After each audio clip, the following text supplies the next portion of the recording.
ಧರ್ಮಸ್ಥಳದಲ್ಲಿ ಬಿಜೆಪಿ ಶಾಸಕರ ಆಣೆ ಪ್ರಮಾಣ ವಿಚಾರ ಬೆಳಗಾವಿಯಲ್ಲಿ ವಿಪಕ್ಷ ನಾಯಕ ಆರ್ ಅಶೋಕ್ ಪ್ರತಿಕ್ರಿಯೆ ಕೊಡೋದಕ್ಕೆ ಮುಂದಾಗಿದ್ದಾರೆ. ಆಣೆ ಪ್ರಮಾಣದ ಬಗ್ಗೆ ಬಿವೈ ವಿಜಯೇಂದ್ರ ಮಾತುಕತೆ ಮಾಡಿದ್ರು. ನಾಳೆ ವಿಜಯೇಂದ್ರ ಭೇಟಿ ಮಾಡಿ ಮಾತುಕತೆ ನಡೆಸ್ತೇನೆ. ಹಿರಿಯರ ಜೊತೆಗೆ ಚರ್ಚಿಸಿ ಸ್ಪಷ್ಟವಾದ ತೀರ್ಮಾನ ಮಾಡ್ತೀವಿ.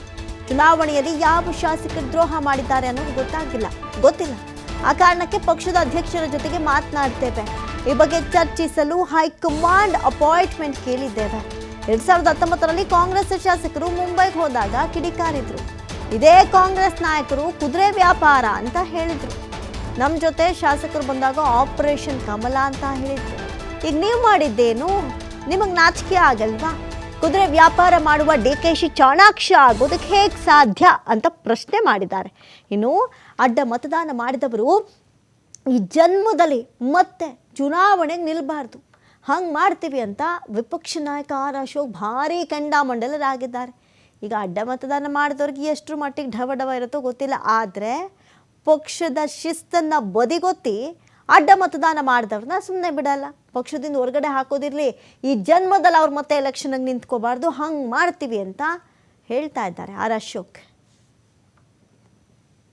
ಮಾಡಬಾರ್ದು, ಆ ಥರದ ಪಾಠ ಬುದ್ಧಿ ಕಲಿಸ್ತೀರಿ, ಗ್ಯಾರಂಟಿ. ಐಡೆಂಟಿಫೈ ಆಗಬೇಕಲ್ಲ, ಐಡೆಂಟಿಫೈ ಆಗಲಿ.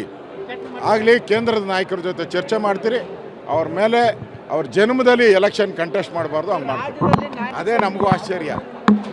ಎಲ್ಲರೂ ಆಣೆ ಪ್ರಮಾಣ ಅಂತಾರೆ, ನಮಗೂ ಅದೇ ಆಶ್ಚರ್ಯ. ಅದಕ್ಕೆ ಪಕ್ಷದ ವೇದಿಕೆಯಲ್ಲಿ ಅದನ್ನು ಮಾಡ್ತೀರಿ. ಇನ್ನು ಮುಂದೆ ಈ ಥರ ಯಾವನು ಮಾಡಬಾರ್ದು, ಆ ಥರದ ಪಾಠ ಬುದ್ಧಿ ಕಲಿಸ್ತೀರಿ, ಗ್ಯಾರಂಟಿ.